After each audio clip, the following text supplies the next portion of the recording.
Y aquí estamos de vuelta en esta su fórmula antinovelas y en compañía de los economontros en estos tiempos de COVID-19. Señores, qué bueno de verdad tener perspectivas confiables, aunque me han dicho que no lo diga, porque seriamente, seriamente, eso es lo que necesitamos, gente, que nosotros podamos creer lo que nos dicen y que sepamos que en su compañía podemos seguir un estadio, hacia un estadio, digamos, de mayor paz y prosperidad.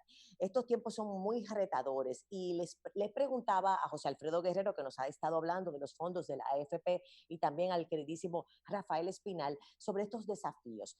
Arrancando con José Alfredo y las AFP. José Alfredo, se dice que las AFP tienen mucho dinero, que eso es un dinero importante, que en tiempos donde existe, digamos, esta dificultad económica, pues pueden con buenos cerebros ser bien utilizados para paliar la crisis y retornar, digamos, al tren de crecimiento. ¿Es así? Bueno, todos los fondos de la AFP están invertidos realmente el 80% en bonos del gobierno.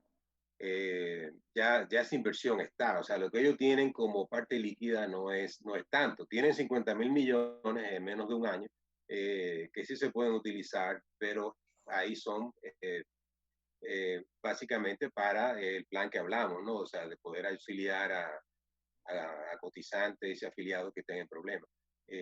Pero no así como como O tomar sea, el ya el dinero para dinero otras cosas. de las AFP está en el gobierno. Ya está en el gobierno y realmente cuando se hizo la ley de los fondos de pensiones, el gobierno no tenía credibilidad crediticia. O sea, el gobierno había salido, no emitía bonos, el gobierno no tenía, era un gobierno que había fallado mucho, estaba construyendo su capacidad de crédito. No se vislumbraba un gobierno con una capacidad que generó con los años de emitir bonos soberanos, incluso en su propia moneda, en el Ujú. extranjero. Entonces, ¿qué pasó? Se puso en la ley una comisión que se llama complementaria, que de cada tasa, o sea, que la diferencia entre la rentabilidad del patrimonio con la rentabilidad promedio que de los certificados financieros, de ese diferencial las AFP cobraban un 25%. O sea, si yo pasaba un certificado financiero que ganaba un 5 y lo ponía en un bono que ganaba un 10, el incremental es un 5%. De eso, un 25%, un 1.25 por el monto que traspasé, llegaba a las AFP. Por Ujú. esa comisión se ganan casi 500 millones de pesos mensuales. Ya esa comisión la quitaron en febrero, pero estuvieron ganándose 500 millones de pesos por una operación sencilla de tesorería.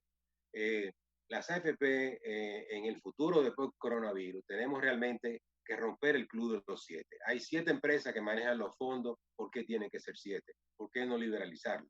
Realmente Pero administrar ahora no fondos. va a aumentar la cantidad de oferta en ese aspecto, José Alfredo, porque ahora mismo los negocios están parados todos. O sea, no van a aparecer nuevas AFP ahora, que Sí, se pero sepa.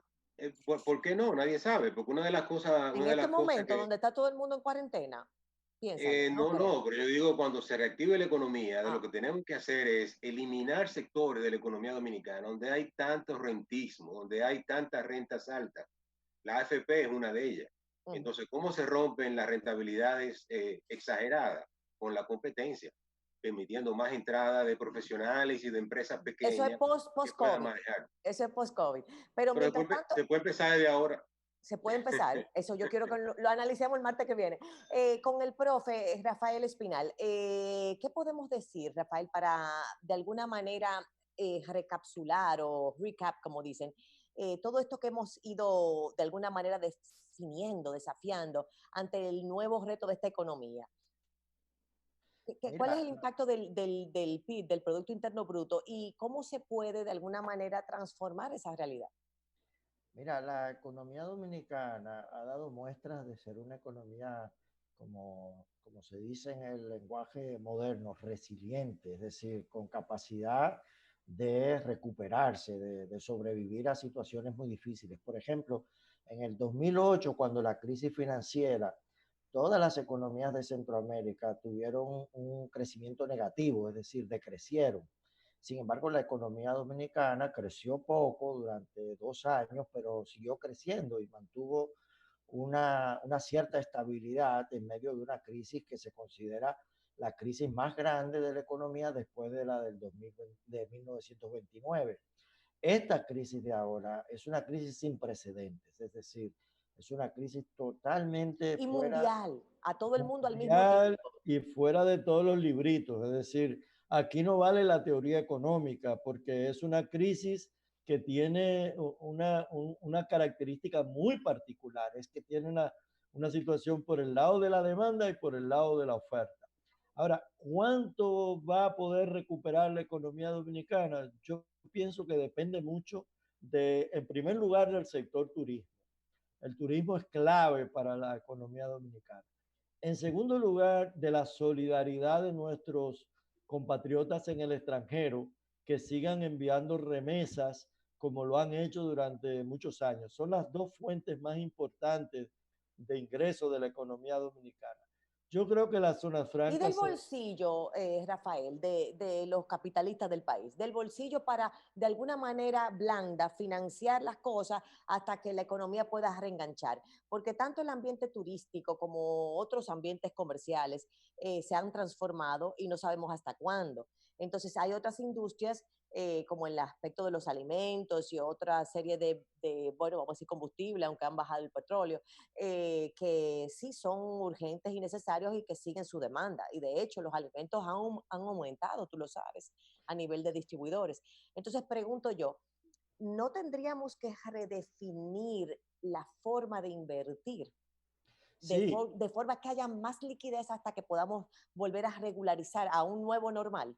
sí, yo creo que los negocios van a tener que reinventarse, a ser más eficientes para poder llegar a los consumidores de una manera en que pueda ser el consumo un estímulo a la producción. Ahora, el sector financiero tiene que flexibilizar sus normas para poder llegar a todas las pequeñas y medianas empresas.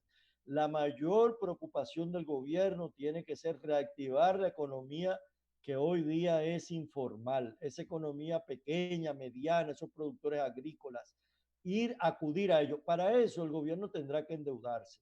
Yo he sido un crítico de la deuda, pero creo que en este momento el gobierno tiene que endeudarse para acudir en rescate de la pequeña y mediana empresa. Y yo creo que de eso dependerá Y pudiesen haber inversores locales en deuda, léase, gente de capital local que pueda financiar al gobierno.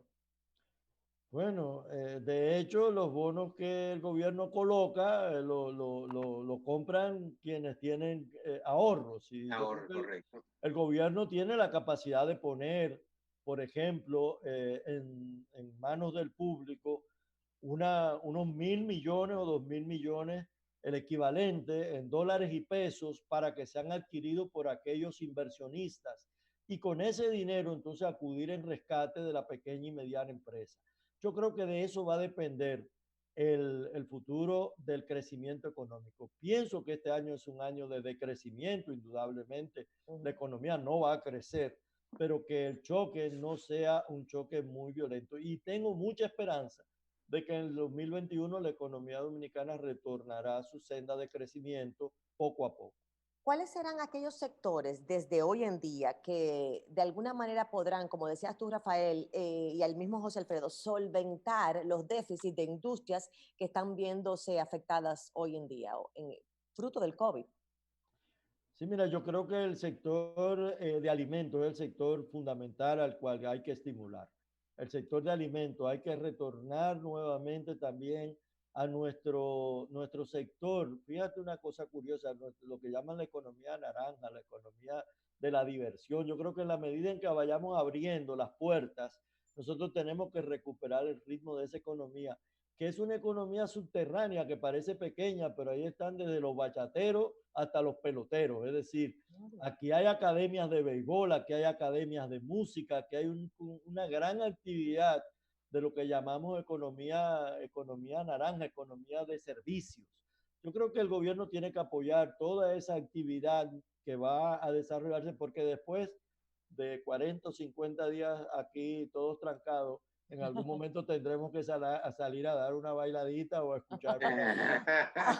Estoy de acuerdo, te apoyo, te apoyo. Señores, hay que ver cómo se comportan las remesas, quería decir para cerrar, tanto a Rafael como a José Alfredo, porque el mismo reto que estamos viviendo aquí localmente, lo están viviendo nuestros compatriotas tan amorosos, tan maravillosos, tan leales, tan comprometidos, pero que también están en COVID-19, igualito que nosotros. Así es que eso hay que prestarle el ojo, digo yo. Así es. Gracias a José Alfredo Guerrero y a Rafael Espinal por llevar la economía a un ambiente donde casi que es entretenimiento, porque cuánto nos divertimos aprendiendo con ustedes y sobre todo sintiéndonos confiados en esas perspectivas, que se sepa, que solo los mejores pueden dar. Gracias a los economontros, en esta su fórmula antinovelas. ¿Qué podemos decir? ¿Ya nos tenemos que despedir? Sí. Ay, sí, no puedo dejar de decirlo, me lo apuntan aquí. Extrañamos hoy a Héctor Guiliani Curi, que nos hizo falta, pero ya sabemos que para el próximo martes aquí estará para hablarnos de macroeconomía y de todos esos temas interesantes. Y tenemos también que hablar con él el acuerdo de la OPEC y de Rusia, porque esos combustibles nos están como confundiendo. Gracias y nada, el martes que viene nos vemos de una vez. Bye, bye. Buenas, bye. Gracias.